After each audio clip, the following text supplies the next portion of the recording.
Hi, I'm Erik Westin and welcome to TCM. I've always been fascinated by the history behind movies that almost never were.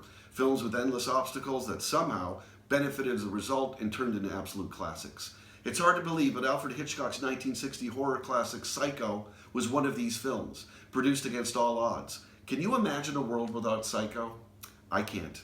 Story has it that Peggy Robertson, Hitchcock's longtime assistant, read a review of Robert Bloch's novel of the same name and showed it to Hitchcock, even though Paramount Pictures had already rejected it. Paramount was not on board from the very beginning and did not warm up to the idea. Hitchcock, determined to make the film, kept the budget under $1 million of his own money using his TV crew from Alfred Hitchcock Presents. Filming in black and white also kept costs down, but it has also been said that it was influenced by his admiration for the 1955 French horror classic Diabolique.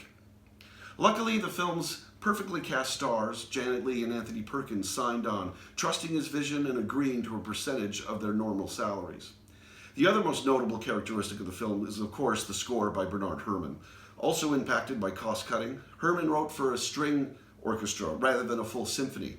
Hitchcock had initially requested a jazz score, but the eerie sounds of the strings only enhanced the film. Hitchcock, no stranger to controversy, pushed the limits until the very end with his no late admission policy for the film, so be sure to not let anyone join you late. As we now know, Psycho was by a large margin the most profitable film of Hitchcock's career and one of the most admired. It earned him 4 Academy Award nominations, including Best Supporting Actress for Leigh and Best Director for Hitchcock. Psycho paved the way for the slasher genre, enhancing the horror landscape as we know it today. And whether it's your first time or 100th, remember, Mother is always watching. Thank you.